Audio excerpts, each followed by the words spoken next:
অসংখ্য লোক এখন হাবিব ট্রাভেলসে আসে অন্য জায়গা থেকে, অন্য এজেন্সি থেকে পাসপোর্টগুলো ফেরত নিয়ে এসে সেই সাথে মেডিকেলটাও নিয়ে আসা হয়। সৌভাগ্যের বিষয় হলো কেন এত পাসপোর্ট অন্য এজেন্সি থেকে আমাদের কাছে আসে।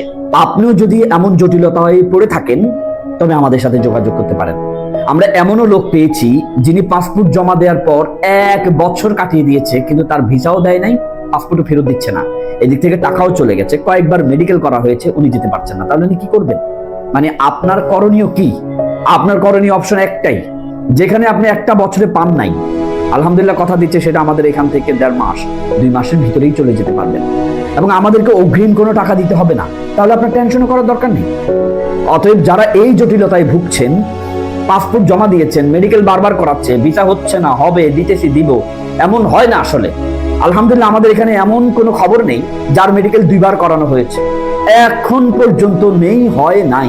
তাই আপনাদেরকে অনুরোধ করব, যারা এই জটিলতাগুলোতে ভুগছেন, পাসপোর্ট জমা দিয়েছেন, ভিসা হওয়ার নামে ক্ষেপণ করছে, অগ্রিম টাকা নিয়ে সময় নষ্ট করে দিচ্ছে, আপনাকে বারবার মেডিকেল করাচ্ছে, আজকে হবে, কালকে হবে, পরশু হবে বলে আপনার সময় ক্ষেপণ করছে এবং আপনি জমা দিয়েছেন মাসকে মাস, বছরকে বছর চলে যাচ্ছে, যেই কোনো রাষ্ট্রের জন্য দিচ্ছেন, হচ্ছে না, আপনি নিশ্চিন্তে আমাদের হাবিব ট্রাভেলসে আসতে পারেন।